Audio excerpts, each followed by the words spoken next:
This episode of the podcast is brought to you by the UK's #1 coral selling website, prestigereef.co.uk and reefdork.etsy.com for all your 3D printed aquarium accessory needs.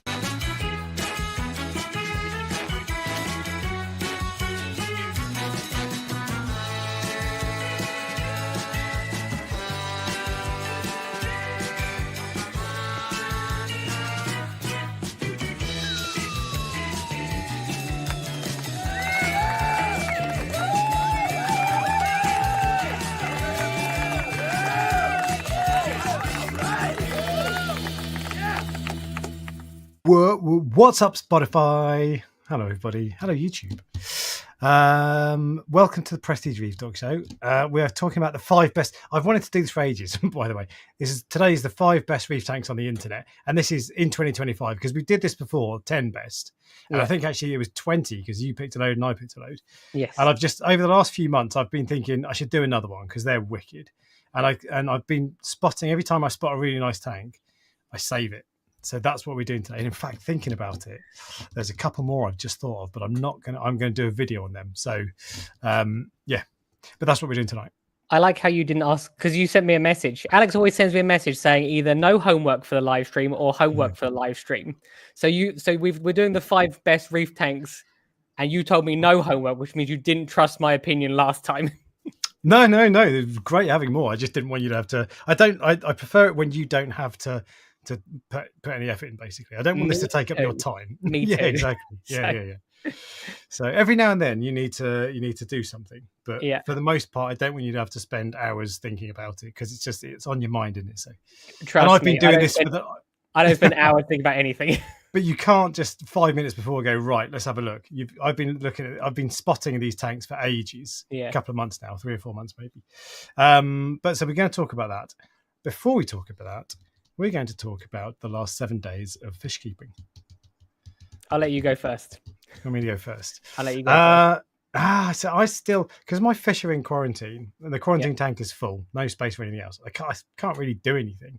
So I've not really done anything exciting. The fish are doing really well. You wouldn't know. This time around, it's been plain sailing copper-wise. The copper is 2.27 as of tonight. About 4 days ago, it was 2.25. So rounding error. So it's not depleting, which it has done a couple of times in the past. That's great. And the fish look fine, except for. Okay. So the last couple of days, I've treated API General Cure, which does flukes as well as brook, and I mainly did it for brook. But I figured flukes, nice little benefit as well. Okay. But I've noticed today that one of my clownfish has got a slightly swollen eye. Tiny bit of swelling, and I put some food in when I noticed, and neither of the clownfish were eating, which is annoying because it's like, well, I wanted to know if he was trying to get food and missing, but I do wonder if he's got a fluke on his eye. It doesn't sound like you can actually see them from what you were saying, but I do wonder. I'm hoping it's that because Popeye sounds like it's just there's not a massive amount you can do about it from my brief research. I wouldn't worry too much about Popeye. Popeye can literally be from where a fish has taken a bite at the scratched it or anything. So it looks way worse than it actually is. And this isn't really like when you see Popeye on a fish, it's like the eye is like the size of the head. This is not that at all. You'd have to look close to notice it, but it's definitely something wrong with him. So I don't know if it's the start of Popeye, but whatever happens on Tuesday night, assuming everyone else looks fine, which they all do, I'm going to put all of the fish in the tank. They go in the display tank, the boat 2 display tanks. The clownfish, I might freshwater dip them. But I'll just see how they get on in the next couple of days. I might freshwater dip them when they come out, and then they'll go in the main tank. But if it's just Popeye, it's not like an infectious disease. It's not like a parasite. I don't think it is. No facts here. Hopefully not. Yeah. So Popeye isn't a parasite, but hopefully it's not. It's, yes. Yeah. So if that's the case, and it's just I don't know. If I'm not concerned by him, then I'll just chuck him in, and then everyone can go in the tank. But because of that, I can't buy any fish. So I went into Reef Keeper today. I had to get the car back for my missus. She needed a car. so I didn't have much time. But even if I did have time, I couldn't go around, and there's no point looking at fish. I still do most of the time. Yeah. But like, what's the point? Because I can't buy anything. So. And that's another downside to quarantining the fish. Yeah. Because it's a downside to some extent, but also really, really great because it stops you from impulse buying. So. But yeah, I want to impulse buy. what did you see something that you wanted, or you're just no? I did. I just went in to get a bucket of salt, so I didn't properly look around. I had a really quick look at the corals, but I didn't look at I want some inverts at the moment. I've been looking for what the wavy crabs called, anemone crabs, porcelain crabs. Been looking for one of them for ages, and I've not been able to find one because they'll go well in the cade. Porcelain crabs are the ones that have like the little fans. They're not the ones with the anemones, aren't they? Yeah, no, that's it. Yeah, pom-pom crabs are the other ones. Yes. Yeah, I want some of them because they're just really cool. And I had one in the cade before, but it died when my clownfish died with Brooklynella, weirdly.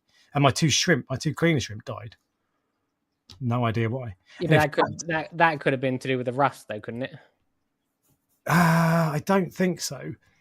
So I did actually. That's a point. I got my ICP back today, this week. I sent it. It was with Reef's Elements, who normally turn it around the day after. But I got an email. I'd forgotten about it. I got an email about 5 days later saying, "We're really sorry. We had a boron delivery or something like that, and the guy who delivered the boron left the tap open, and so all the boron, which is a gas, boron escaped, so they couldn't test anything. So they had to. So everything was delayed by a week or something like that. I'd forgotten about it, but I just got this email that they sent to all customers. But anyway, there was nothing. There was no zinc, tin, the sorts of things you see when you got rust. There was no signs of the rusting pumps in the cage. So clean bill of health. I sent an ICP test in once, and it didn't come back straight away. I thought that's weird because normally it comes back straight away. Now I was dosing silicates into the tank to get rid of the dinoflagellates originally, and I sent the ICP test off at that time. Now, when you dose silicates, it affects how it does something to do with the testing. Right. So it throws off the other tests, and they were like, "We can see that you have, firstly, abnormally high silicates, and secondly, we've retested this a few times because it's coming back with this really weird result." Okay. I went, "Oh yeah, don't worry, I knew about it already. This is what I'm doing." Yeah. So they do. It's not like they just went. They don't look at the. There's your results and send it back. Yeah, they went. Something's wrong. This is weird. Here. Yeah. Let's check. I'm not sure what it threw off. It might have even been phosphate or something like that. It threw off, but it was. I just found it really interesting because you would think I didn't realize that could happen. That some of your other parameters can affect the actual test results. Because what if your silicates are just slightly too high? Could that be affecting your test results? And you could get that from just bad REDI water, couldn't you? Yeah. So, yeah, interesting. I see this, but I hate ICP tests, and one of the reasons I hate it. So the one that came back this week, it told me I think everything was generally good, but calcium was like 500 and something. Yeah. And according to my tests, I think it was 410 or 400 or something, quite low. Yeah. And then magnesium was 1600, and according to my test, it's more like 1300, and it's like. So which is right. Exactly. And then so I'm not going to play that game though. I'm not going to go chasing. I'm just going to go, you know what? Salifert has done me good so far. I'm going to stick with it. And if it turns out that Salifert is reading too low, so be it. My corals aren't dying. How old are you? Do you know what? They're a couple of months. They're not old. I chuck them away if they last. If I've got them for too long because they're only cheap. But one thing I say, a couple of months ago, I blamed that Cyphastria that I bought from you that I fixed and made it the right color. Fixed? You broke? You mean? Yeah. I broke it and made it nicer. So when I changed over the lights, I did the Night Crew review, and I had the Night Crew light up for 2 weeks, and then I switched back to this light, which was stronger, and I thought it started bleaching patches of the Cyphastria. But it's still doing that every now and then now. And I've noticed that I've got a hermit crab in there that eats it. So he'll go on the Cyphastria, eat a tiny little bit, and then he'll eat a couple of little polyps, and then he'll walk off and disappear. And then a month later, it'll be fine again. And then you can see him doing it again. What type of hermit crab is it? Just a red leg, little tiny. Oh, so just a half an inch. Yeah, normal, nothing. I've never had... I don't think I've ever had red leg hermit crabs. I've had the blue ones. You get the really tiny blue ones, and I've also had like the really big blue ones. Yeah. The ones I usually have, because I don't usually have many. I usually have one or a couple if I've had them previously. you get, I think it's like right-handed hermits where they have one massive claw and then the other one's tiny. They're the ones that I have experience with, but that one never touched anything. So are reds known for eating coral at all? I don't think so, no. If I was naming the right-handed hermit, by the way, with one big hand and one small hand, I'd have called it the Jeremy Beadle hermit. I don't get that reference. There'll be people in the chat who get it. Okay, the 3 people in the chat that get that reference, please explain. If you are American, you will not get that. If you're not British, you won't get that. Yeah. If you're under the age of 40, you probably won't get it either. But everyone else. Anyway, Jeremy Beadle, you missed out. Beadle's about. Watch out, Beadle's about. No. Oh man, you missed out. What a wasted childhood. But anyway, so that was that. And the other thing I've done this week really was with the video. So the video this week was a review of the Parwise, which is a par meter, right? And that's why I borrowed your Apogee. Yes. And actually for that fit, so weirdly, YouTube freaks me out. I just don't understand it. So that took a lot of, that video took ages to make. Yeah. And it was about 2 weeks solid. And last week I was just thinking, this is taking so long. It's taking so much effort. And it's just a par meter. No one's going to watch it. It's not an exciting piece of equipment that's going to go crazy or whatever. And for whatever reason, the video's done really well. Interesting. I've no idea why. I've literally no idea why. It's a par meter. It's not. So I'm not reviewing the latest Ferrari, but it's done really well. I don't get it, but I've been thinking about buying an Apogee for ages, and I got to the point where I was like, I know it's 500 quid, but I might do it. But I'm not going to now. I'm going to stick with the Parwise because I like it. I don't know. Accuracy is always a contentious topic. I don't know which is more accurate. Yeah, I'm not going to now because I can always borrow your one, right? Well, but I don't like it. This is the thing. I don't like it. Do you not? I haven't used it now. No. So the 2 things I don't like about it. The thing I do like is that you can just pick it up and turn it on and go. It's all plugged in. It's got its own screen. So it's really, really quick. Just pick it up. It's got a wand. So it's like the sensor is on a stick. Brilliant. So you can just turn it on and go really quick. Yeah. But the thing I don't like is there's no backlight on the screen. Oh, you're. I mean, that really is nitpicking. Well, there are 2 things. One that bothers me because every time because it's in a dark room with blue lights. So I have to keep doing this to look at them. I forgot you're an old man with poor eyesight. I've got 20/20 vision. But the other thing I don't like is the screen times out after 2 minutes. Can you change that? Never even noticed it. After 2 minutes, I only use it for 2 minutes at a time. I've been there for like 10 or 15 minutes and it keeps turning off. It's so annoying. And I don't think you can change that. There's no settings or whatever. It's like, Most people aren't trying to film their tank. So most people just put it on, look at it, and then go, if you're setting it on a 6-foot tank, if you're checking your par and you're doing it in less than 2 minutes, you're doing it too quickly. Yeah, but it's instant. You just press the on button and it's instant, isn't it? And it's just a minor irritation. It's not like there's this loading screen that takes 15 minutes to turn on. To be fair, the Parwise has similar issues because you've got to plug it into your phone because it doesn't have its own screen. Then you've got to load up the app and you've got to press about 10 buttons to get in. And then the number is small on your screen anyway. So it's not like it's massive and you can see it really easy. So there are issues with it. I was disappointed in the Apogee. I thought it was going to be amazing. And it's like those 2 things were like, sorry to disappoint you. It's like 500-600 quid and it doesn't have a backlight. Come on. Yeah. I don't know. I'm assuming it's the sensors, the expensive bit, because the rest. Yeah, exactly. Yeah. That's all that really matters. That's, does it work and does it do the job well? But it was funny because in that video, so I said at the start, I made it really clear. I was like, right, the first thing I need to say, this is not a scientific test. I'm trying to find out if the Parwise is accurate, but I've got no idea. I don't have a £10,000 light meter to verify it against. Yeah. I've just got the Apogee. That's it. And I said, this is not a scientific test. I'm not trying to get it 100%. I'm just trying to show roughly where you are.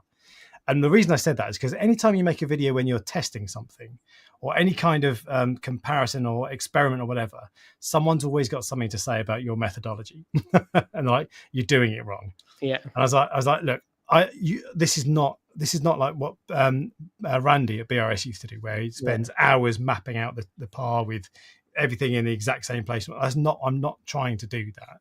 I'm just trying to show you roughly how it compares. And then I got a comment saying, So I can't remember. It was really quite stroppy, telling me that it was pointless and that I was wasting everyone's time. And please do it again, but this time do the test properly. 1 centimeter difference can make the world of difference in par and stuff. I was like, oh. You cannot please everyone. Exactly. And the thing is, I am never going to watch that video. But out of interest, what was the results of it? What accuracy wise? Yeah, I'm assuming they're roughly the same. Roughly the same. So sometimes they were more or less spot on, but most of the time the par wise was between 10 to 20% lower than the apogee, roughly. Again, that's not, don't quote me and say Alex says it's 10% lower and that's the only difference. Now par wise told me that theirs is more accurate because of the way it's been calibrated, but I suspect if I asked apogee they'd say ours is more accurate because of the way it's been calibrated. Probably, so who knows, but basically they were roughly the same. They were roughly, you can throw a blanket over the results for both of them. So which one's more accurate? I've got no idea, but I reckon they're probably. And the one thing actually, so the Senai Reef, the one that I've had for years, that was way off. That was like 30. Sometimes it was bang on. Other times it was like 30, 40%, and it jumped around a lot more than the other ones as well. So now it's like, actually, and that's been totally fine for my purposes. I don't care if it's like, I don't want the exact par result to within 0.1 par. I don't really care about that. So the Senai is fine, but because I feel like it's dated now because it's 10 years old. I think it's time to mothball that, move on. I can't imagine that it will be a massive difference with regard. It's not going to affect your corals space. If your par is, if you're thinking it's 100, it's 120. I doubt it's going to make much of a difference unless you're putting a coral that can't handle 100 in 120. Do you see what I mean? Yeah, exactly. It depends what coral is, but even then, it's better than doing nothing. Is what? Yeah, indeed. And there are various other par meters. The only ones I've ever used are the Parwise Pro, which is the one I have now, the Senai, and I've had a few of them, and the Apogee. I haven't used any others. I'm sure there are others that are just as good, maybe cheaper, maybe more expensive, maybe more accurate, maybe less accurate. I got no idea. But yeah, so there was one comment I deleted. I don't often delete comments, but there was one comment that I deleted because I was like, if someone reads that and thinks that's good advice, that is really bad. And this, what was the advice? He said something like, how did he phrase it? He said, par meters are a scam or something like that. They're a waste of money. And I can't remember exactly how he phrased it, but what he was basically saying is, you put a coral in the place, if it dies, it's got too much light. It's like, no. And it was just like, you basically just completely wing it. And I was like, that's terrible advice. Par meters are not a scam. They might not be 100% accurate, but who knows? Actually, might be. But they might not be 100% accurate, but they'll give you a good idea. Because if you're getting 500, if you're getting 500 par and you're putting an A can underneath it, it's going to go. So you move it to 100, or you turn your lights down. So, but that was go on. It's interesting because you've actually reminded me. I had the same feeling about the Apogee. I just realized when you almost get it, you're like, is this it? It seems too simple to be just this box where you put it under and you press the on button. Like, I assumed it would be something like really high tech. That's the best thing about it, though, is that it is so simple. It's there. It's all plugged in, ready to go. You turn it on and it's reading instantly, and it's reliable. It's one of the, like, if you ask people in the hobby, what's the best in inverted commas light meter, Apogee is kind of like the go-to. It's like a high-end one. It's well respected. Everybody thinks it's pretty accurate, and it's just really easy to use. It's just on and it goes.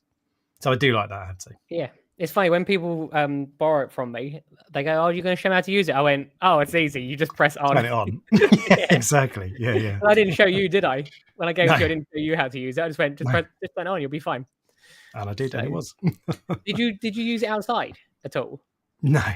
Oh, try it. Go just use it in your house and then walk out the front door, and the difference in par, even though the light appears to be the same, is massive. Winter in the UK. Trust me. I don't know. I have not tested it. I can't remember what time of the year I tested it, but I bet you it will surprise you how big of a difference it is when you go outside. Well, so I fitted solar panels. I'm doing a shed build at the moment. So I made a video on my motorbike channel. It's a motorbike shed. Made a video this week on my motorbike channel about the new shed I've got. And it was weird. When it first started, for the first 2 days, it did nothing. It was a 9 out of 10 in the rankings. Yeah. And then for some reason, yesterday it went crazy, and now it's a 1 out of 10 in the rankings. And it's got more views than my last 10 videos. But it's going mental for whatever reason. Don't know why. But I put solar panels on that roof, and I was testing them today, even on a cloudy day with basically no sun, and it's like 3 degrees. It was still generating some electricity with one panel. And I've got 4 going. So, yeah, it's surprising how much it is. But, yeah, I'll do a par test. I'll do a par test outside. See what par my oak tree's getting. Yeah. Okay, is it my turn for my week in reefing? It's your turn, yeah. Okay. Actually, just quickly, did you know that carbon doesn't take the it's copper? Not just me. Do you know that carbon doesn't take the copper out of your quarantine tank? No, I didn't know that, but I wouldn't have expected it to. I thought it would. I don't know. Why would you not expect it to? Whenever you want to take medication of any sort or anything out, they go, just put carbon in. But whenever you want to take metals out of your tank, no one ever says put carbon in. Yeah. People say polyfilter or keep resolve, I think it is, all those sorts of things. So I tried it the other day and then retested the carbon. I was like, oh, it must have come down by now. No change. I was like, 0. That's funny. Wait. But I bet it must take out medication, though. And the other thing, actually, what was I going to say? So the polyfilter stuff, those polyfilter pads that remove metals and they change color depending on what metal they've removed. I tried one of them. I think I might have said that before on an old live stream. Yeah. Because I was just trying to get all the copper out and I didn't want to keep doing water changes. So I put one of them in. Didn't make much of a difference. Like one full pad removed about half of a part, 0.5 parts per million copper. Not much. No. Enough. If you put it in a tank and you've got a trace element of copper because your heater's gone or something, great. Yeah. But if you're trying to get copper out of a quarantine tank, just do water changes. And they're expensive as well. I genuinely didn't know that. Like, it's funny because even now you're always learning stuff. I assumed putting that in, I was like, this will take out all of the copper. But apparently it's got a capacity. I'm not even sure. Well, I suppose, everything has a capacity, doesn't it? So why? I'm not sure why obviously I've never tried to take copper out before, but I just assumed that carbon takes loads of other stuff out. So why would it not take that out? Yeah. But yeah, so I just thought I'd let everyone know I'm an idiot. So anyway, my week in reefing. My week in reefing is either going to be very full or very empty, depending on what I tell you. Cool. Alex already knows this, and those were the exact words that I told him at the very beginning. And I decided just to tell you, actually, because I have once again, oh my God, I cannot believe I'm saying this. I have once again taken the fish out of the water box tank. Okay? All of them. Every single one of them. I don't know what is in that tank. Corals, beautiful now. Even no dinoflagellates. Great. Yeah. Oh, cool. But some of the fish got white spot. Now, I don't know what I'm doing wrong. And the reason I know what I'm doing wrong is because Alex actually took fish from me as well. Like the angelfish was quarantined by me and has gone into his tank and is completely fine. You've told me that. Same water, 100%. Yeah, my main tank, all of the fish are completely fine. Perfect. Yes. The reason I thought I'd tell you is the reason I didn't want to tell you is because it makes me look like I'm an idiot because I'm doing the same thing over and over again and getting the same problem. I don't know what I'm doing wrong. Is the honest answer. I'm not sad, which is weird. I'm not down. I'm not sad. I'm not anything. I said to Alex just before the show started, I was of the opinion that because I've done this for so long, these problems shouldn't be happening to me. Do you see what I mean? Like you go, I've been in this 17 years. These things just don't happen. That's not how this works. There are shops which have been running probably for longer than 17 years, which will have problems. There are people that can have tanks running for 10 years and then they have a problem, but despite not adding a fish. Now, this time there was white spot in the tank. I actually left it. I thought I'm just going to leave this just to see what happens. Lots of people have white spot in their tank. The fish usually get over it by themselves. The difference is some of my fish are crazy expensive. So it's like I don't have the ability to risk doing this. Obviously, the king eye is expensive. The Japanese masked angel is less expensive than the king eye, but far rarer than the king eye. And also the candy basilet. Now the candy basslet lives basically. I forgot about that. Yeah, wow. That was the fish that made me do it. Yeah, okay. Like I can see if some of the fish have a few spots on them, but when I saw the candy basslet in the dark in this cave scratch against a rock, I went, "That's it. I'm done. I'm taking everything out." Yeah, because I had a choice: either I leave it and potentially get better, or I leave it and I potentially lose thousands. It's like, and it becomes a no-brainer. So the first thing I did was I separated the tank with egg crate, which was great because I could catch all of the fish really, really easily. All of the big fish really easily.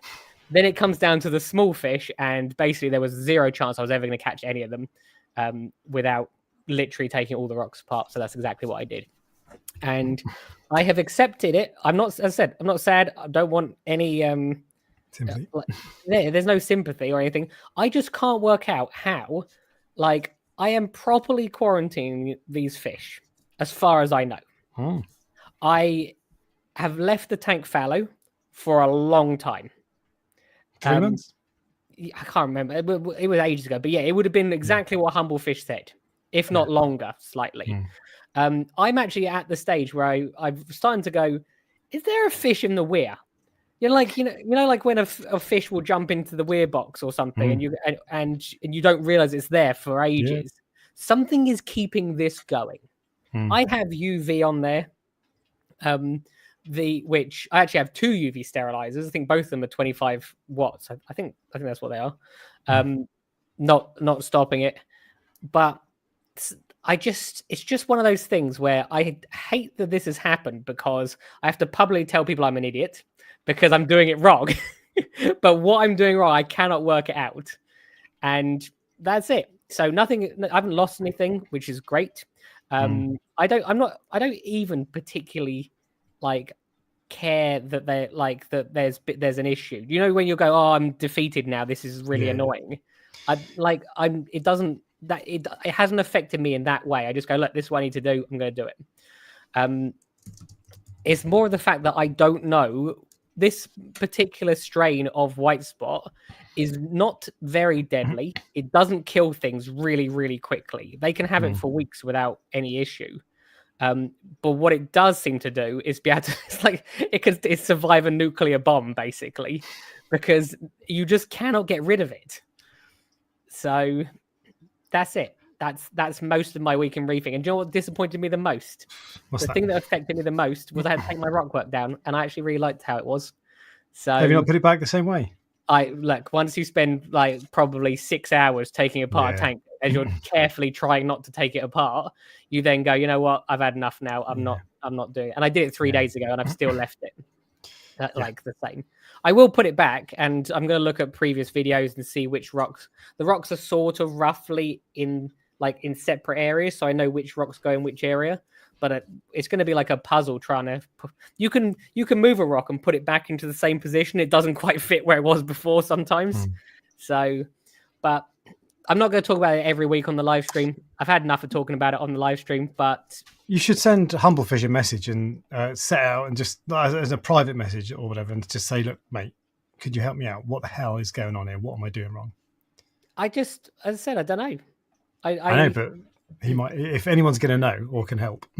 Yeah, I know what you mean, and you are right. He might go, yeah. There's this strain that can last for 15 weeks, and you just happen to have that strain or whatever.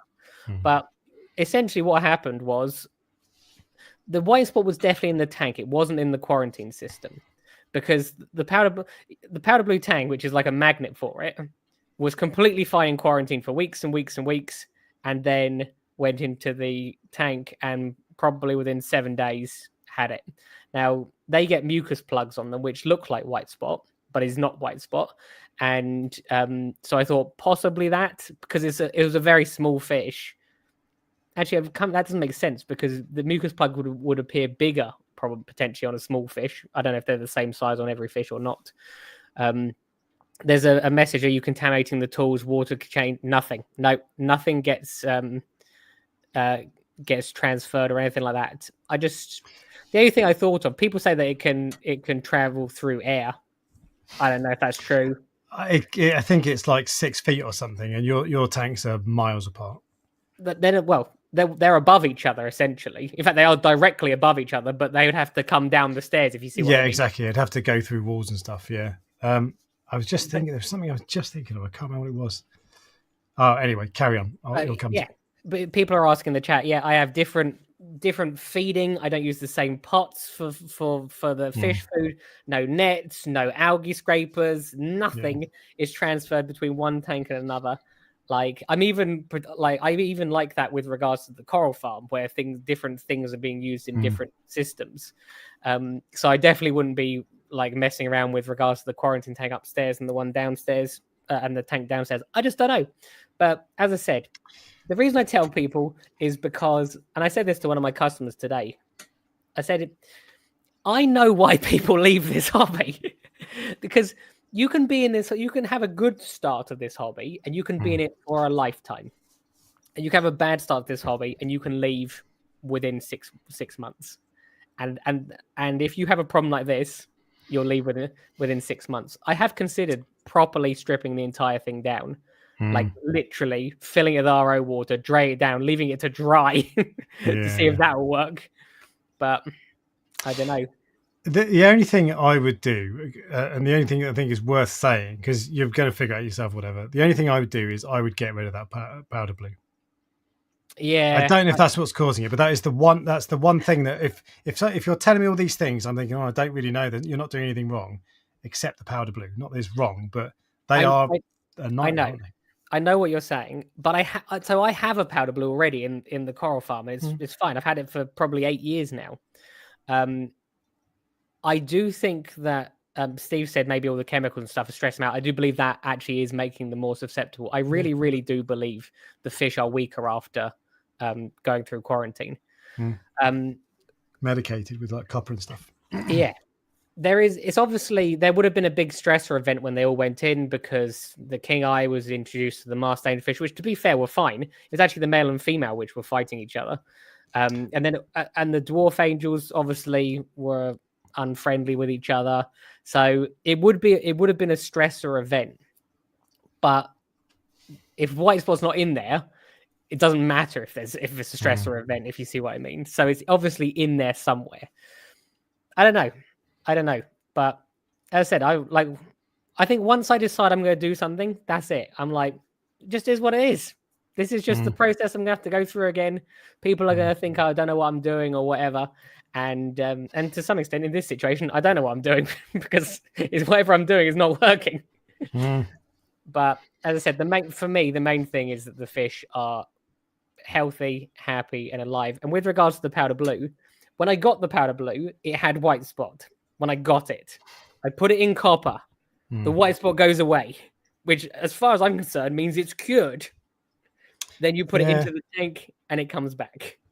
I know it went away for a long time, but white spot goes in stages, doesn't it? So just because you can't see the signs doesn't mean it's not there.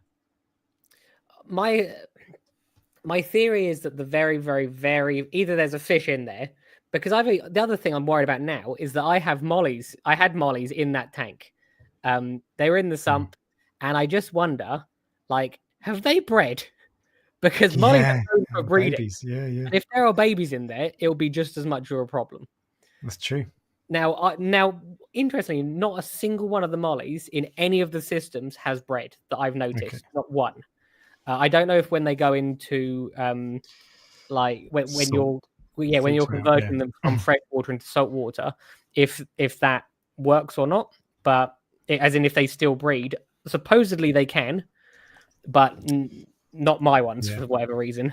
Yeah, I'd not thought of that as a downside actually. It's a niche downside, but still. Yeah. So, and the reason I'm starting to think these things is because sometimes you'll find a goby or a blenny, like in the weir box, won't you?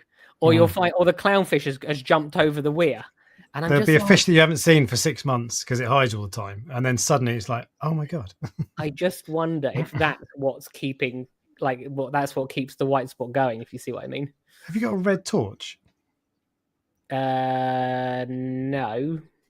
I'm trying to think if I do, but no, I don't. Because I always use. If I was going to, If I was going to turn the lights red, I would usually use the lights obviously above the tank. Not these ones. Do that? No, not these ones. But it just might be worth going down at 2 a.m. or whatever and shining a red torch at it. Like, I don't know. We could. I don't know. You'll probably see nothing, but yeah.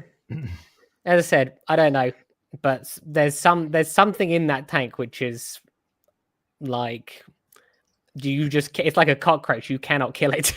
Yeah. So anyway, that's basically my week in reefing. Well, on that subject, super chat from Edward. Thank you very much. He says, started my quarantine with 50% DT water as exposure therapy after going through the same process.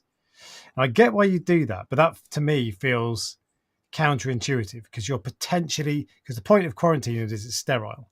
Yeah. And you're potentially introducing a disease to that sterile water. So that feels weird to me. I get why you do it, but I don't think I would do that. I don't know if that's like a thing that people do. You're supposed to do whatever, but as I said, it's just another challenge. And sometimes, when things are going wrong in the hobby, it's actually, more mentally stimulating because you're trying to fix something. So, although this wasn't the thing I was, concerned about. No, I'm sure. But yeah, so that's my week in reefing basically. So I've started to put a couple. I've only done a few. I put a few more corals on the website. Started taking pictures again. Of just a few things. To be fair, I took pictures this afternoon and literally started editing them just before the live stream. So I've only put up like 4 or 5 new corals. But tomorrow I'll do more. I actually quite enjoyed it today. Okay. The taking photos, isn't it? Yeah. It's getting in focus is the thing I find most difficult. Oh, really? I know you've shown me like 10 times how to work it. Is it not just autofocus? I don't know. Maybe that's where I'm going wrong. You might be getting to. Anyway, whatever. Let's not diagnose that now. Yeah. All right. Well, we will move on to something a bit more positive and bright. Yes. Which is member questions. Yeah. And there's a negative. Someone else is having issues as well, so I'm going to leave that to last. The Crusade asks. He's moving. He's got the same tank as you actually. A Waterbox LX 270.6. He's moving it next week. And he's noticed hang on, I'm moving my water box next week, and I've noticed that I'm running low on cleanup crew. What's both your recommendations on sites for cleanup crew? Right, I thought this was going to be to do with moving a large tank. Replacing cleanup crew. I don't buy cleanup crew online. I buy them from my LFS, and I'm guessing you buy them from wholesalers or whatever. Yeah, that's. I mean, the easiest thing to do is just go to your local fish shop and. There was a place in the UK in Stoke-on-Trent called Cellar Marine that used to be, for some reason, whenever I saw that place mentioned, it was in the context of someone buying cleanup crew online. But I think that place is shut down now. Sorry if it hasn't. I don't know. I don't know if they have or haven't. There are 2 places I always confuse. One of them shut down, one of them hasn't. Sometimes I see boxes come in, like when through the importers, and it will be like 1,000 snails. And I think that's how you get them so that they're really cheap. But the thing is, like, if you're getting, you have to realize when cleanup crew, you're working in pennies, per animal. So I'm not sure it's worth it. Like, that's why people don't do it. Probably I mean, if it was working for them, then. Well, Cellar Marine is the place that's closed down. Yeah. So. If it was working for them, maybe they wouldn't have closed down. But obviously, it doesn't work as far as I'm concerned. I suspect it wasn't just that did it. But anyway, but I would just go to my local fish shop. So I'm not the type to try to buy the cheapest possible fish, cleanup crew, coral, whatever. Yeah. I just go to my LFS, and I like to support my LFS anyway, even if that means paying 20 quid for a load of snails instead of 17. 18. Yeah. Yeah, exactly. This is going to sound weird coming from me, because obviously people will consider me as part of the problem. But it will be really tough for a lot of fish shops at the moment, like really, really tough. I sort of like keep track of the online sellers and people like that.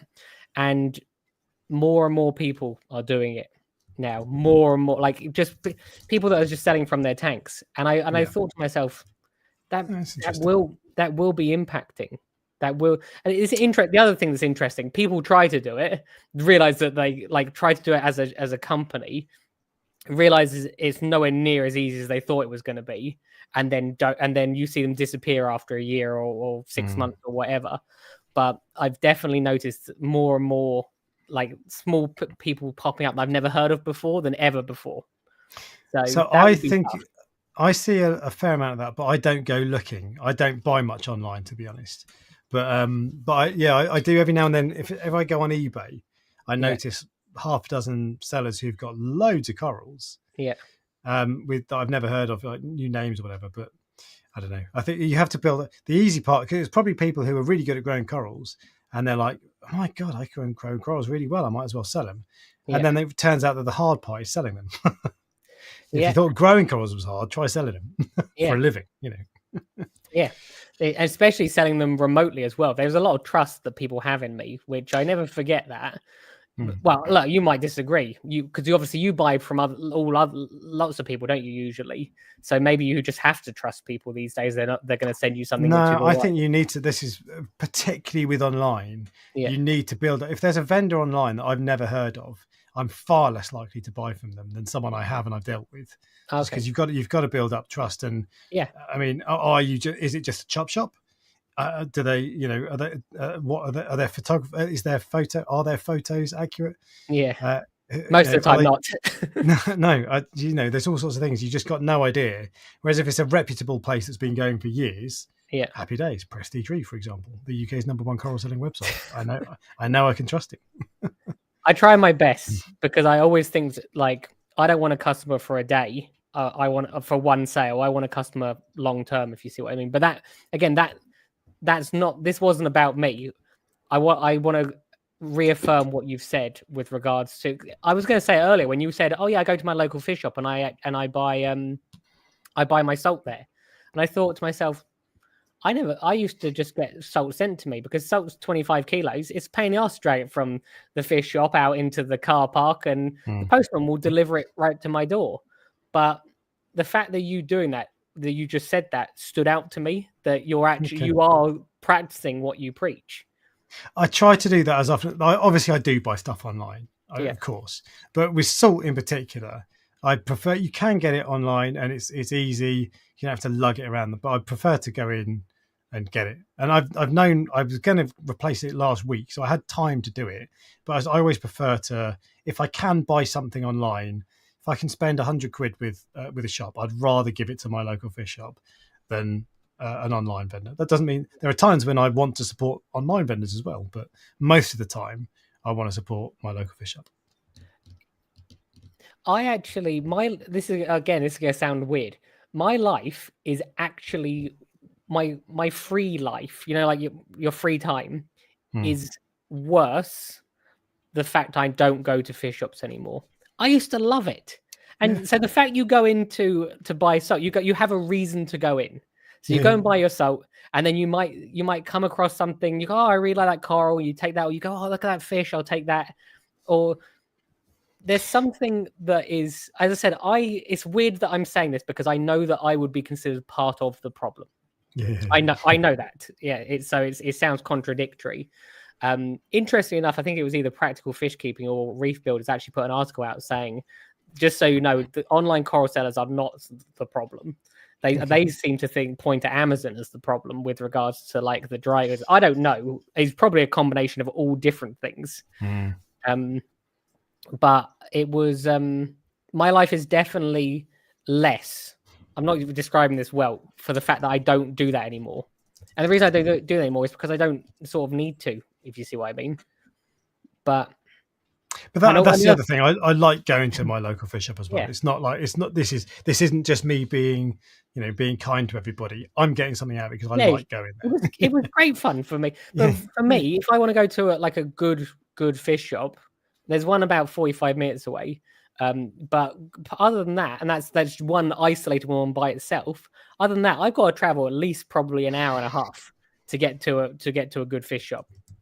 Now, if I've forgotten anyone, I don't want to upset anyone, but that's what I mean. And I think Moss End is about an hour and a half away from me. I would say that's the It's 25 minutes for me, so that's brilliant. Yeah, and it's a nice journey, so I like getting on the bike. The other reason, I suppose, also when you're like me who has access to everything, going to a fish shop to see something you don't normally see, I have to go to Moss End, for example, because they will have stuff that I don't see normally.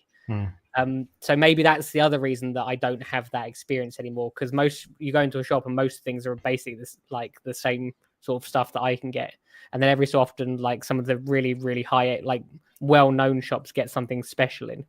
So don't know, but I do miss those days. Like I promise you, I miss those days.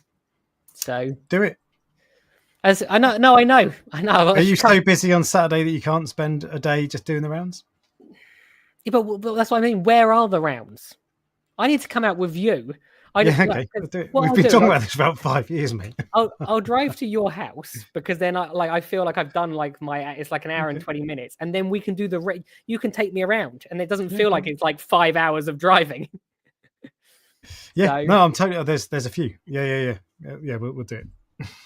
Yeah, because you're right. I probably will enjoy it, actually. How many close ones are to you then? So Reefkeeper Moss End is on my doorstep. Can you do like a few in one day, like where it's not miles and miles? Yeah. So the closer, if I was going to do a day, and I used to do this more when Reef Dreams was around, because there are a few down that way. But Reefkeeper Moss End is 25 minutes away. Aquatic Emporium is West Surrey, West London, Shepperton. That's not far. It's a bit further, but it's not far. And then if you go down to Southampton, there's Maidenhead in Southampton, which is actually all right. There's Aqua Jardin, I can't remember what it's called now, the Nature Collective or something, that again is okay. And then I've never been there, actually. That's all right. And then I feel like there's another one maybe, but there's at least, so there's 4 that you could do in a day easily. There used to be, I used to go down to Ocean Project, and that's a really fun ride as well, and Reef Dreams as well. And there was a place in Southampton that shut down. Innovation. Can't remember the name now. Innovation, yeah. Didn't go there very often, but from time to time. Yeah. But so there's a few. There's 4 we could go to on a day. Yeah, let's do it then. So happy days. We'll make a video. Prestige Reef Dork on tour. Yeah. Fair Oak. There's Fair Oak. I think it's Fair Oak. It's just called Google Maidenhead Southampton. I'm pretty sure it's Fair Oak. Is an hour in a car in Britain like a 25-mile trip? Yeah. Basically, if we say if I say I live miles away from London, and I think it's like 40 miles, 30 miles maybe. Whereas in America, like people will be like, well, that's on your doorstep, right? It's just, I think maybe I was spoiled before, where you could go to probably 4, maybe even 5 shops in one day, and they were all 20 minutes from each other, and you go from one to the next one to the next one. And the funny thing was, you usually try to save your money until the last one. But even though, because then you could always, I would literally do this. I would go like to 3 and then go back to the second one again, because I didn't find anything in the third one I wanted. So the other dangerous thing is sometimes if you're with another like person who like another reef keeper, it's there was a time when me and my friend both wanted exactly the same coral. We had both seen it. I'm not even joking, and we were both gentlemen. And I went, no, it's okay, you can take it. And he went, no, it's okay, you can take it. And then while we were talking about it, I'm not joking, this little old lady who was listening to us went and spoke to the staff, and she went, I'll have that one, please. And I was like, oh, unbelievable. You are savage. An old lady as well. Little old dear. Yeah, it genuinely was a little old lady. And I was like, I thought I was, this innocent old lady, screwed me over. Yeah. She's clever. To some extent, it was probably good that neither of us got it, because I don't know. Although we were both being gentlemen about it, we both wanted it, obviously. Yeah. Was it? I take it wasn't one that you could have fragged. It was, but this was a long time ago. Like I think it was just some. It was just a frog spawn of some sort, but it just looked really, really bright. It was probably the lights or something, but it wasn't anything like super, super fancy. But I don't remember seeing one again. Yeah. Okay. So, but what it probably was, it was probably someone had done a tank breakdown, and they brought a piece back, and it was like really, really healthy, rather than just coming out of the ocean. We'll see, but yeah. Anyway, that's we're doing we sidetracked, didn't we? We were doing member questions, aren't we? Yeah. Well, I forgot. I forgot we've actually started. I hope that answers your question. I don't know. What was the question? Yeah. Cleanup crew. Oh, yes. Next one is from Tomo Bishbosh, who says he's just set up a 125 litre Red Sea Max Nano. He's got a temperature controller plugged in now, and the heater seems to be struggling to get up to 25 degrees. I think it may be due to the probe placement or where the heater is. The heater sits at the bottom of the rear sump and is a Seche Scuba 150 watt heater. The room isn't cold or anything like that, so I'm not sure what to do. I turn the heater in tune the heater in at around 8 p.m. yesterday, and it's gone from 17 to 23. Any advice would be appreciated. The simplest thing, if it's not in the wrong place, and the Red Sea sumps will tell you where to put the heater and the probe. The probe should be upstream of the heater, of course, because otherwise it's warming. It's giving the temperature sensor a false reading. So if it's upstream, if it's before your temperature, if the temperature sensor is before your heater, then you're doing it right. And if that's the case, I would just get a bigger heater. 150 watts for a 125 litre tank. It's probably a 100 litre tank. That's not massive overkill in the UK in winter. And I've had to do that a couple of times where I've had to go bigger. But as long as the heater is where Red Sea say it should be, and the temperature sensor is before the heater, you're doing it right. And if that's the case, just get a bigger heater. I have nothing to add. That is correct. Okay. And he said he can post a picture of where the heater is located. If you ever do that, anybody ever remember questions? If you've got a photo to post, put it on the Prestige Reef Dork Show Facebook page.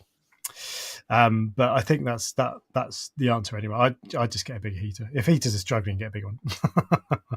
I've done that a couple of times recently, actually.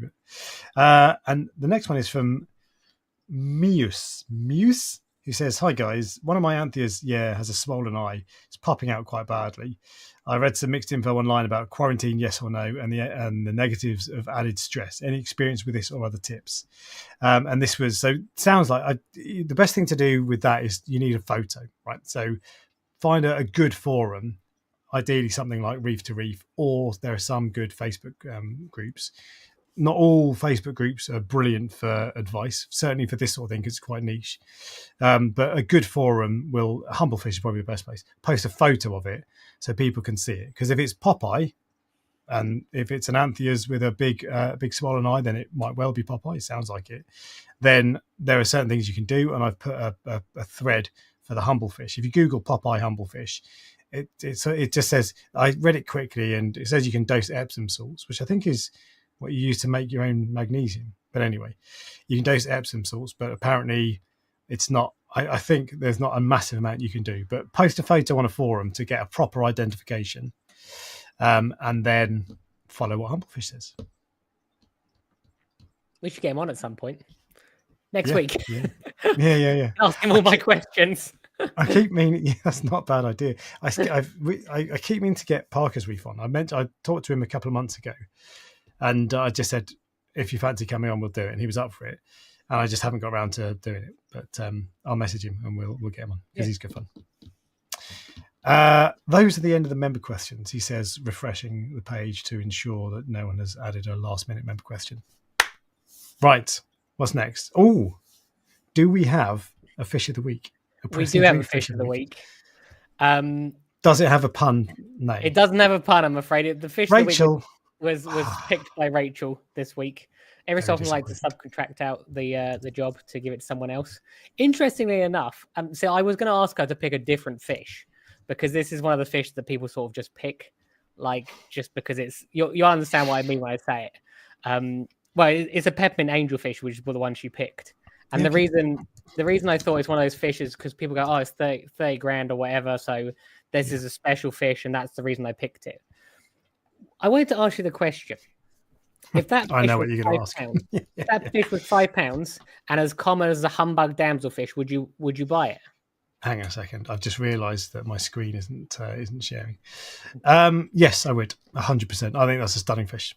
I just don't know if you would, because there's lots of stunning fish that you don't buy. Like what? Well, actually, to be fair, it's an angelfish, so I Yeah, probably so you wouldn't take the risk. so you wouldn't want But it if you know yeah, what I mean. But it was interesting because I said to Rachel, like, pick any fish. I don't know how she came to the conclusion that was the fish she was going to pick. What she definitely didn't search the most expensive fish, for example, if you see what I mean. I think what she actually did was she knows obviously I like dwarf angelfish, so she searched dwarf angelfish and then that came up.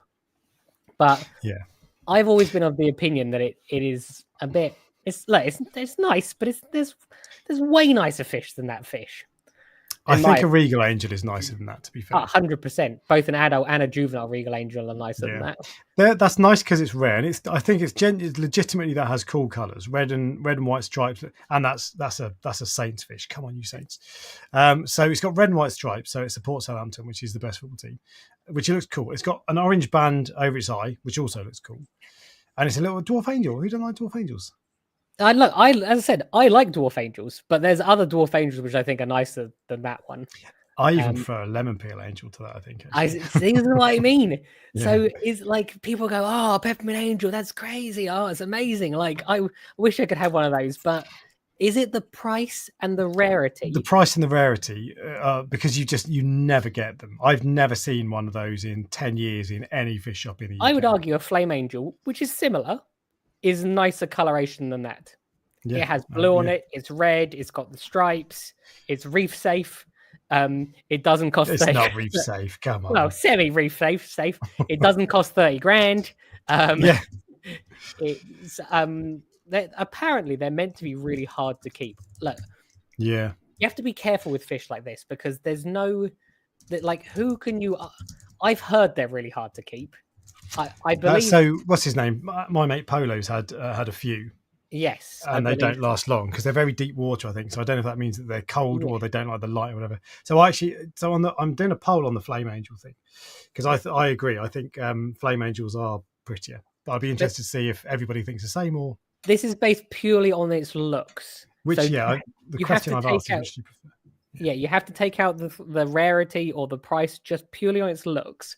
Which would you have? Because this was what the stream the other day was about. Like, how do you do that though? How do you tell your brain, no, don't think about this particular criteria, only think about that criteria? Well, it's like looking at two paintings. Look at it as literally as two pictures and go, which one's like? If someone says that one's worth £5 million, how do you switch that part of your brain off? Just answer the question. Which do you prefer? Which do you prefer? Well, I said I was more interested in. I find it fascinating, and the reason I find it fascinating is because it's one of the things that affects me. Like, having said that, I would argue the king eye angelfish is one of the best looking fish in the hobby, like hands down. I genuinely really like it, and I think the more people, like the people that have seen mine, when they see it, they go, actually, when you see it like living rather than a picture of it, you go, actually, yeah, that is something that's a bit different to other fish. But I would still say that a regal angel is probably, I would argue, as nice. It's just the tiger stripes are just unseen in any other fish. You get blue and yellow and stripy fish in other aspects, but you don't see tiger stripes in anything else. Yeah, they're cool. But I do still prefer I prefer a regal angel to that. Maybe I like mine because you know how people like their own dogs or their own kids more than other people's. Yeah, maybe that's why I like it. Yeah. But I have no temptation to get a regal angel. Like, I have had regals before, and I don't know why I said regals. I had one regal, and I did like it, but it didn't. The king eye seems to have more going on upstairs than my regal angel did. Definitely. My regal angel acted like a tang, where it's just a normal, like it acted like a wild fish. Whereas the king eye, it's smart. I promise you, it's thinking. This is a great shout from Queasy Diver. Looks like a mackerel. I need to see what a mackerel looks like, to be honest. Delicious oily fish. I've caught mackerel before. Mackerel. Yeah, they do. They're like tiger stripes, basically. Do they? Here we go. Yeah. There you go. Oh, well, that's maybe a baby mackerel. not, but I can see what you mean by the stripes. I can not the same, but because they're obviously they're not as pretty. Yeah, but someone asked a question: do you like the black velvet angel? Weirdly, I actually do. Weirdly, is that Central Pygmy Nox, or is that the one where it's got like the blue fins? Because I like the Central Pygmy Nox one, which is completely black. I never know if I'm pronouncing that correctly. Oh no, that's not. Oh, that's not. No, that's not what I was thinking. Then that's a different angel to what I was thinking. Nah, not a fan. No, not a fan. That's all right. He looks a bit gangster, doesn't he? He's got like a stern face. He looks unhappy.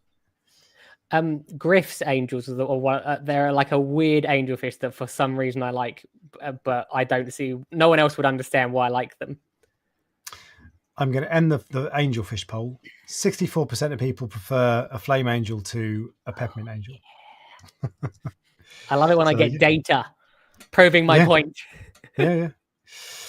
So there we go. There is a Prestige Reef Coral of the Week, and I know what it is. And someone mentioned it at the start before the live stream went to start in the chat. What did they say? What is it? They said it's nice. It's a pink fungia. Buff, that particular pink fungia as well. Yeah, it is really nice. And look, I promise you, I could have got a way better picture than that if I had, put the blues on. That's a good photo. I know, but what I mean is you can make it look like glowing red under blue lights. See, that's why I think it's a good photo, because you can tell that's what it looks like. What are these little marky things? Is that detritus, or are they little holes or something? I don't know. They're just part of the coral, if you see what I mean. The coral's fine, it's eating and everything, but I noticed them as well. I'm not sure what's caused them, but I don't. Battle scars. So I have one that looked a lot like that at first, and it's lost almost all of its color now. It's really annoying. It's just gone over the last year. It's just gone. It's mostly white. So I'm doing something wrong. Is that getting too much light? Because it's basically bleaching if it's turned white. Yeah, maybe. It's not getting a lot, but I'm not sure. But that's nice. How much is it? 200 quid. Yeah, which for basically like a rare LPS is not. I wouldn't say is like a crazy price. The only downside to those pictures on the website is you can't see how big they are. I know. I think the pictures look better and they stand out more, but you can't really tell the size of the corals. Yeah, but it said 2 inches. Did it? No, it didn't. On the website. Your website said it's 2 inches when fully inflamed. Okay, that's basically what I do sometimes. I just copy and paste other you can duplicate web pages, so I need to update that. It's not 2 inches. Yeah. For the people that are on the podcast, I'm going to show how big it is. It's about that size, so which is probably like 3 or 4 inches. Yeah. Okay. But it's. I like that a lot, and interestingly, when people walk in, they go, "Oh, that's something cool that you haven't seen before." So, who are you talking to? I've asked for a beer like 4 times now. I know. I keep sitting low. Mrs. Reef Dork slacking today, isn't she? I know. It's outrageous. She's bad, not at the worst of times, but the best of times. But tonight, not good. God. Not good. Right. You haven't heard that jingle for the end of the show yet. No, I haven't done it. We're going to move on to the headline topic because we've got lots of news to get through. Okay. When the time comes, and the headline topic is the 5 best reef tanks on the internet. I'm going to make a note of the time. 1:03 is the 5. So the headline topic tonight is the 5 best reef tanks on the internet in 2025. And really, this isn't. I've not looked at every single tank on the internet, but I've found over the last few months I've been building up a list of some very nice tanks indeed. Here we go. Thank you very much. Very kind of you. A bit faster next time. You wait till tomorrow when she listens to this on her walk to work. And she'll hear you complaining, and then you'll never get a beer again. Worth it. So I've gone through a list of tanks I found, and the first one, Ryan. These are all on Instagram actually, and that's the one thing that I do like about Instagram is you see nice tanks. Yeah. The one thing that I don't like about Instagram is because people post videos or reels or whatever or photos of their tanks, they don't do it thinking about what a YouTuber might do when they're recording a live stream and sharing it. So their videos like jump around and stuff. It's like, if you can think of me next time, that would be great. But this is the Instagrammer is called Midnight Reef, based in New York, I believe. And this be the tank. I'm going to find a better photo than that, actually, which is on. This is also been on. Look at that. It's been on Reef to full Reef. screen so it's easier to see, because at the moment you can see both of us. And that's as good as it gets. Oh, is it? Oh, I thought you can. I thought sometimes you cover the whole screen. Maybe not.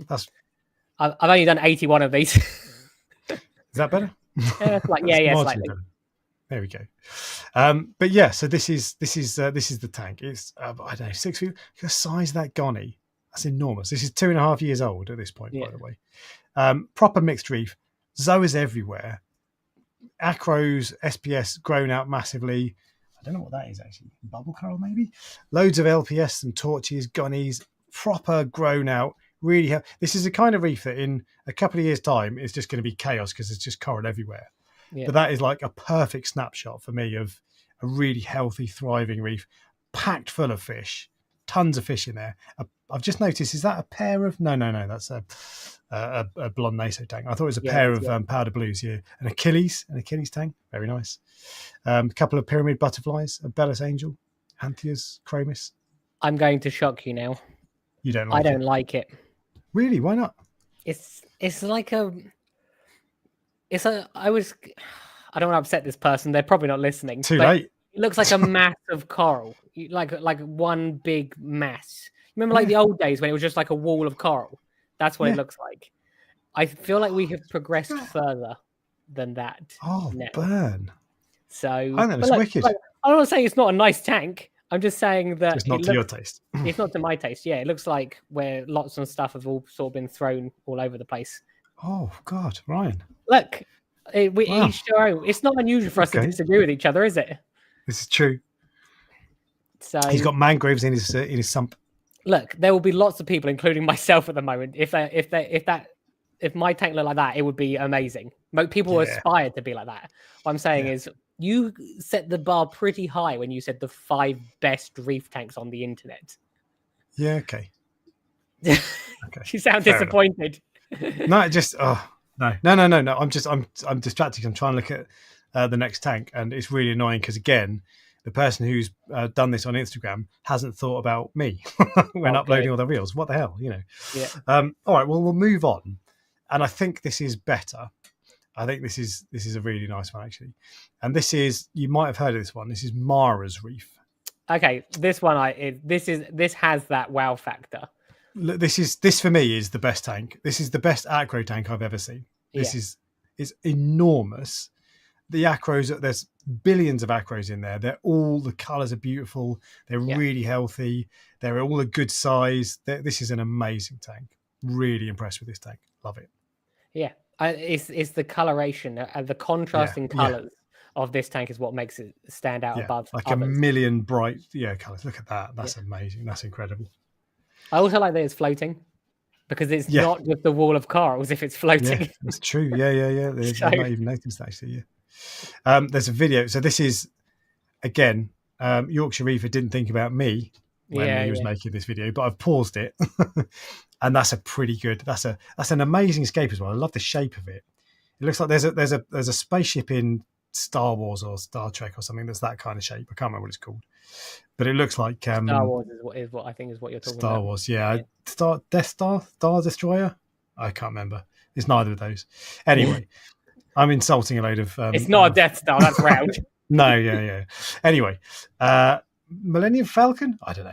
No. Star Destroyer? Is it Star Destroyer? I don't know. Yeah, I think I don't know. Anyway, but what's interesting about this tank, even though it looks like it's fully grown out, doesn't it? It's not fully grown out because you can see all the little frags. For the most part, but there are some that are got, and this is what annoys me with my own tanks when I've got massive colonies next to small frags. But that's just inevitable. But there's one part of this tank I don't like. Mm-hmm. What is it? I don't know. No sand. Oh, really? There's some sand on the left, a little bit. That's because of the flow.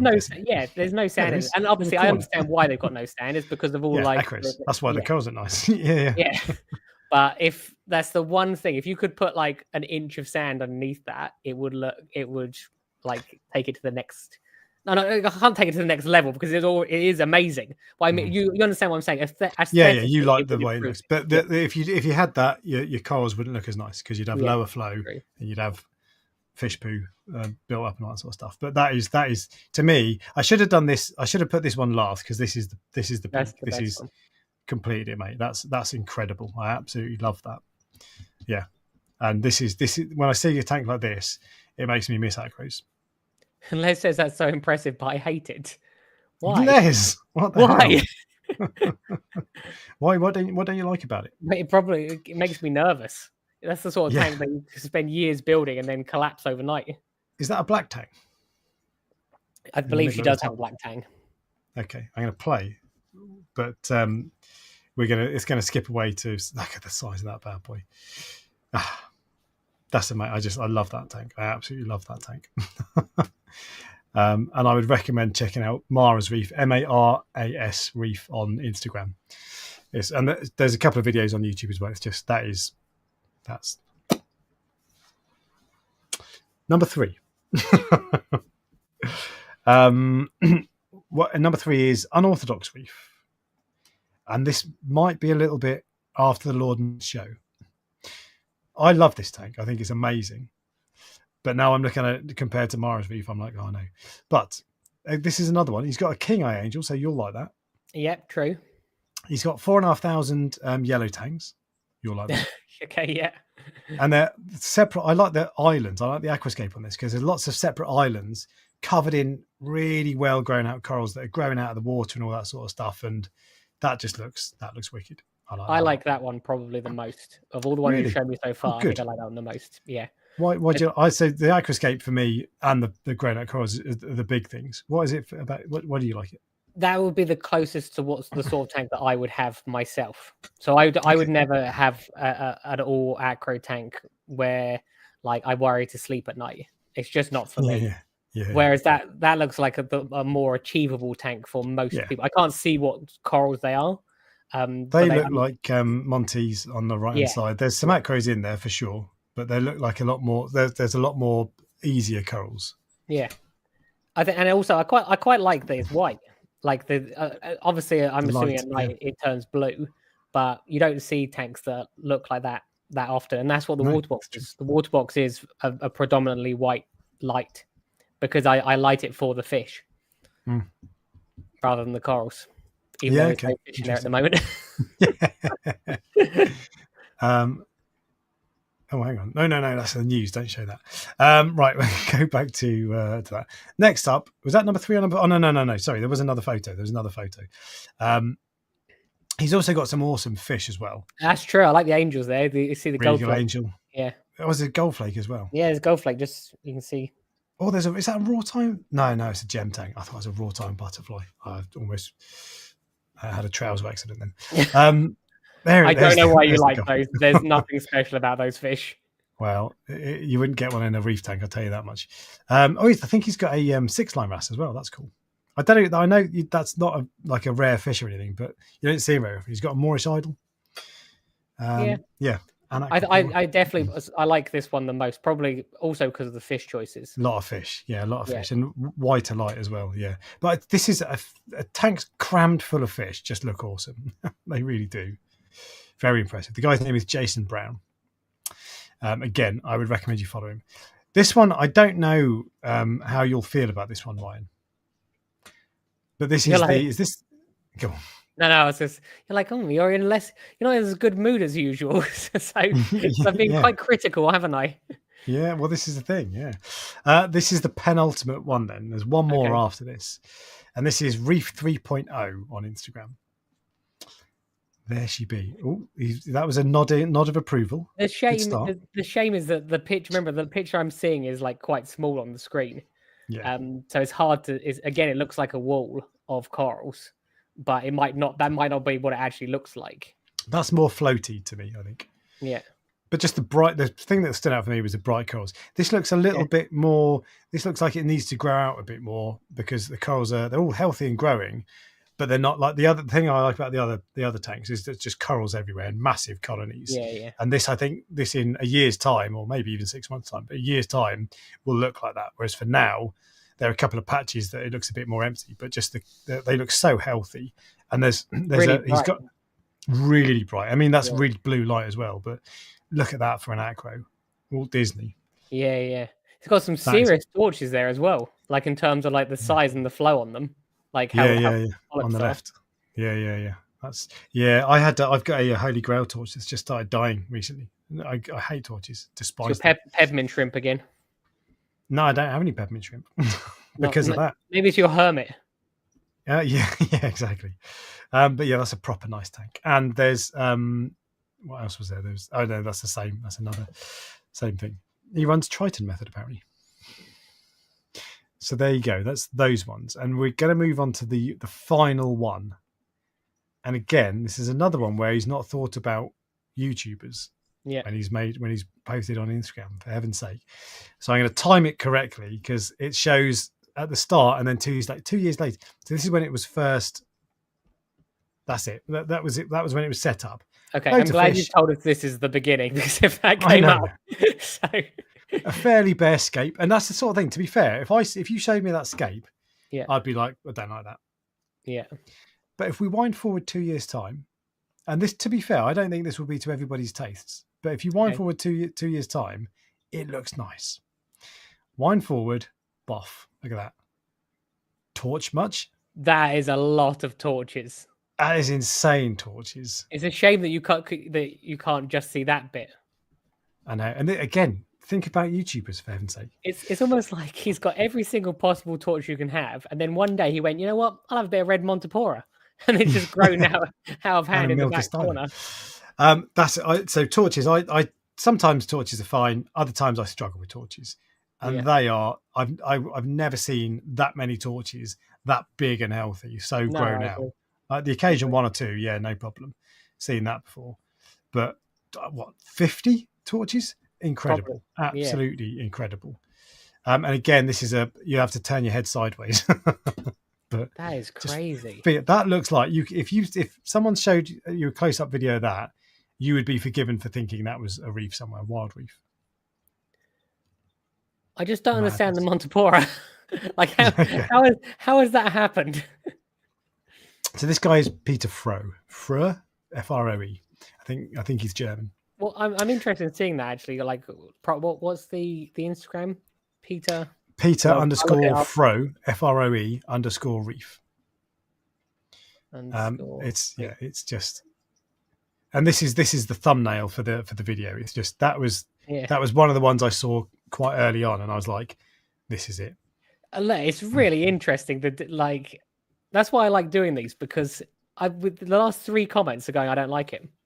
Wow, that's bonkers. And then nope, hate it. I like torches, but don't like that. That's why I said I wasn't sure how that would land, because it's a bit like if you don't like torches, or even if you do like torches, it's just torches, isn't it? It's all just so it looks a little bit homogenous. It looks there's no variety.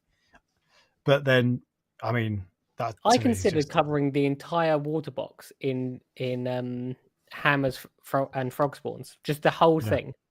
Just to see how it looked. I don't know if it would be boring or not. It probably would be boring, but you get so many different varieties of them, whether they're like the branching or the wall ones, and you don't see the wall ones too often because people don't really want them as much. Whereas I get them in all the time and they're fine.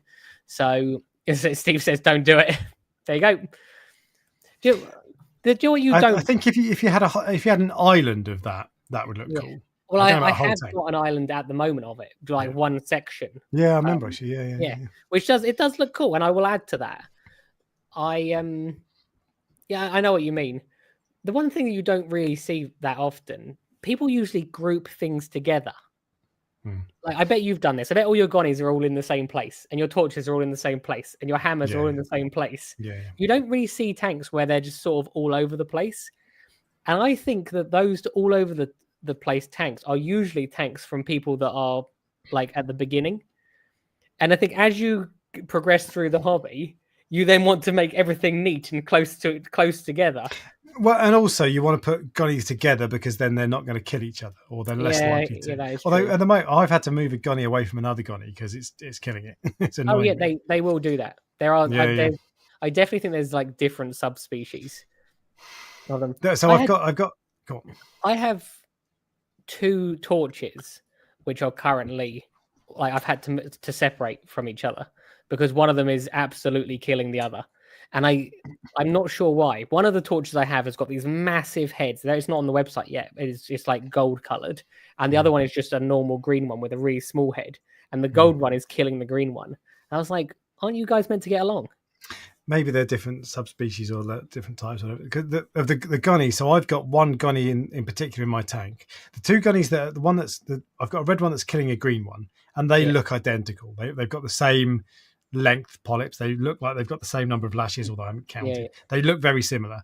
I've got one other one that's weird. It's like it's got really long polyps, and they just go straight up in the air. Yeah. No, so I don't know if that's different. Very weird, but it's a gunny. I usually keep them separate from each other. Like in the coral farm, if I've got a few different types, I don't have them touching. I usually have like a row separate. Even though they can't, like the chance that they'll be fine, it's not worth it for me. So I've got plenty together that are doing really well. Yeah. But just every now and then, I've just had to move another. I've had an Amazeballs gunny, which is a lovely gunny. I've had that for about a year, and it's hardly grown. And I've just moved it to a different spot because I think it's being, I think it's having basically, yeah, exactly. So I think it's surviving. So I've moved it so it's on its own now, and it seems to be doing marginally better. It's only been a couple of weeks, but yeah. But that's worth doing. And although that was the one thing because I posted that photo of that coral on Instagram, and I said I've moved this to see if I can, because it hasn't been growing for a while, so I've moved it to see if I can get it to do better. And what I meant was, it hasn't grown in the last year. And then someone commented, say, "Oh, great, I'll move my coral, see if it grows more." So no, that's not what I'm saying. You never believe anything you see on the internet because there's usually a story behind it. Especially from us. Exactly. To that end, I posted, I can't remember if I talked about this. I posted this the other week. Did we talk about this? I've never seen that before, so I have no idea what that is. It's a battery backup. Oh, yeah. It's an enormous battery backup. It's way overkill. And I posted it saying, I never know what size battery backup to get. And lots of people were saying, oh, how long does it run your MP40 for, whatever? It's not for my tank. That's for my shed. Okay. But you can never believe anything you see on the internet because... What are you doing with this shed, out of interest? It's a man cave, Ryan. It's the most exciting. I can't tell. There are two things that are getting me really excited at the moment. Okay. One is the shed. Yeah. And the other, I bought a chainsaw last weekend as well.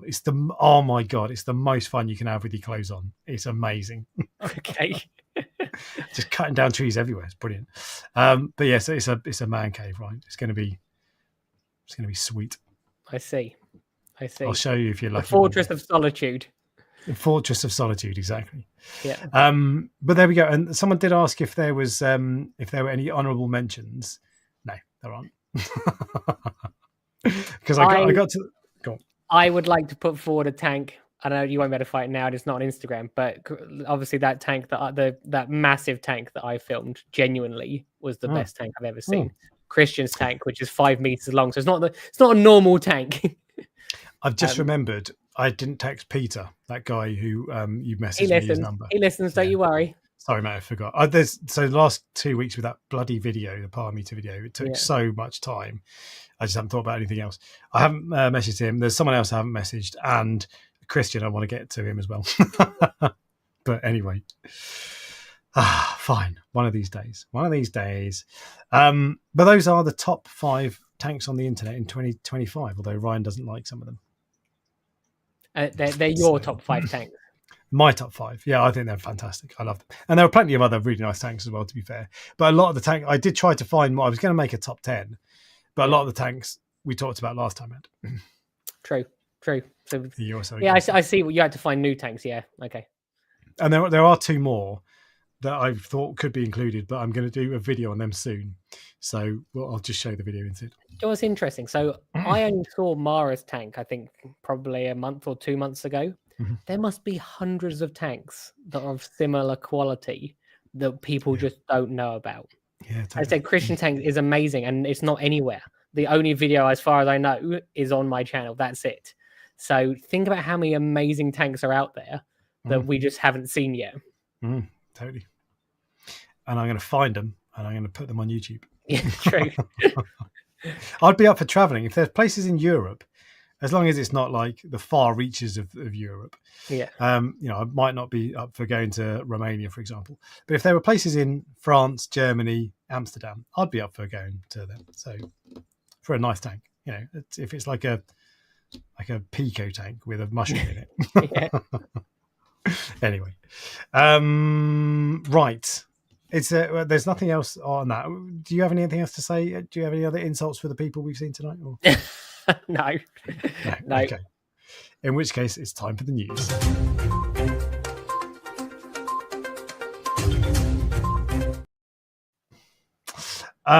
News, right.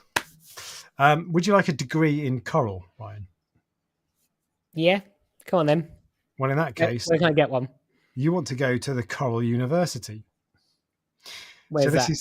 The Coral Centre. The Coral Centre, yeah. I've started. It's they're calling it the Coral University. It's a course. It's a 6-week course, I think. Oh, there are three courses, right? They're doing, the topics are Reef Aquarium Basics, which is a 6-part course that talks about setting up and maintaining a thriving aquarium. 60 quid for 6 weeks. Yeah. Then there's Coral Care, which I think is a one-off. No, sorry, that's a 3-part course, which is 30 quid. And then there's Dosing a Reef Aquarium, which is a one-off, and that's 10 quid. And I think, I didn't look, I should have done, but I think they're all in person. Okay. I don't think they're online.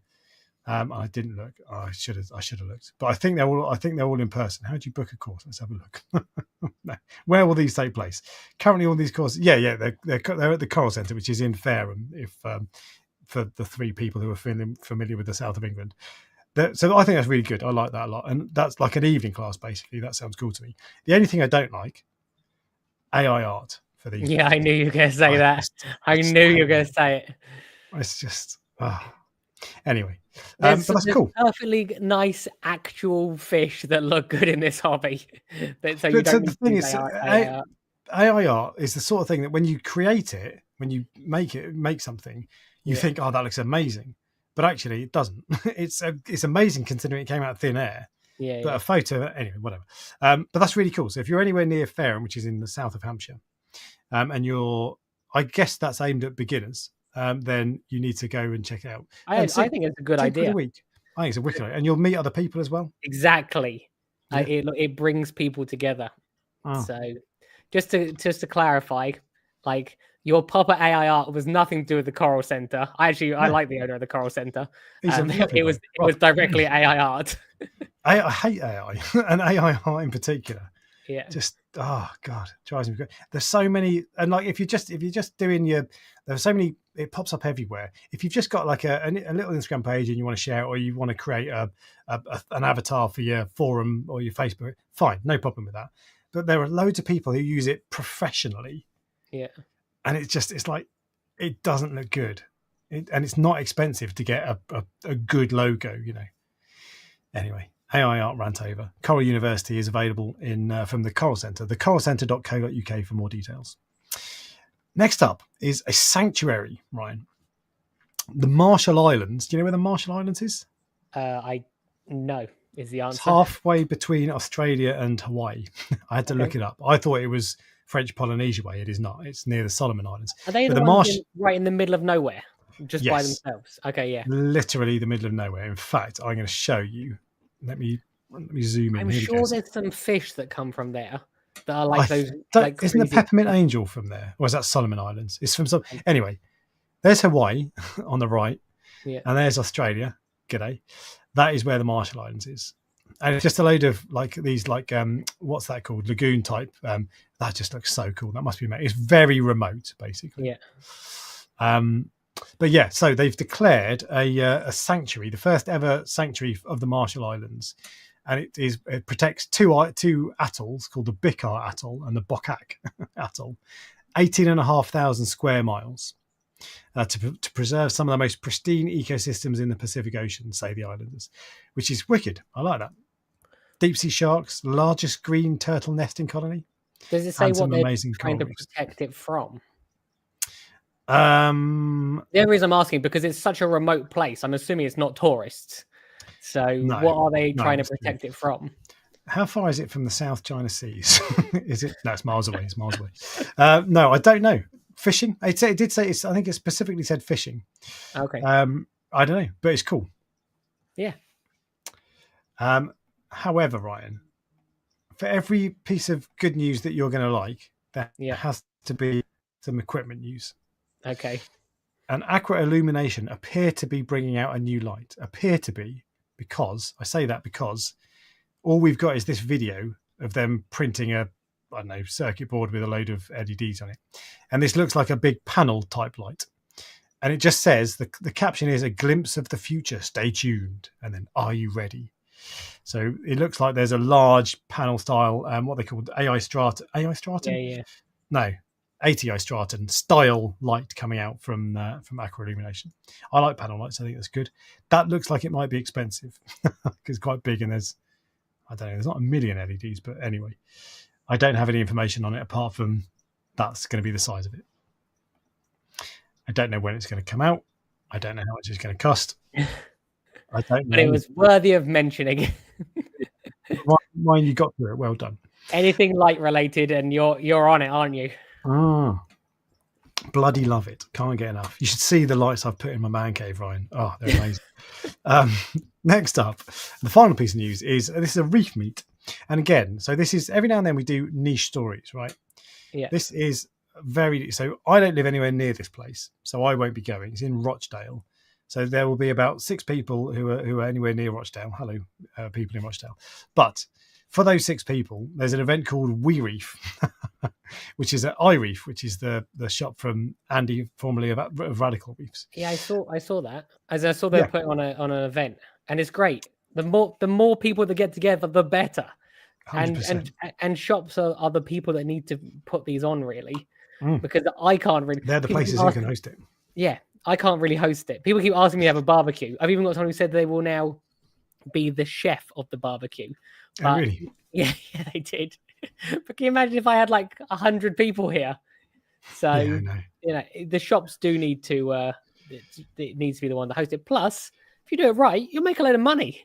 I think it actually happens more than you realise. It's just people don't talk about it, and they don't. Well, no one invites me. Yeah, maybe. But anyway, so this is what there's a few things going on. It's on the 5th of April this year. I think there's no charge. Admission is free. Yeah, and they've got a frag swap, a bouncy castle, which I think is called a jump house in America, prizes, face painting, hot dog fan, and then Exodus will be there, Red Sea will be there, DD and Tropic Marine Centre, which is pretty cool. That sounds like that's not just come along and we'll see what's what. They've put some thought into that. They put some effort, so that should be good. And it's being I don't know if it's being hosted by, but in attendance will be the Yorkshire Reefer, of YouTube and Instagram fame, and the Reefers Network, who do a live stream, and they're kind of trying to get more kind of social stuff going on. So cool. Kids and dogs welcome. Doesn't say anything about cats, so presume no cats. But there you go. I think that's the end of the news, Ryan. Oh, it's a short news day then. It is a short news.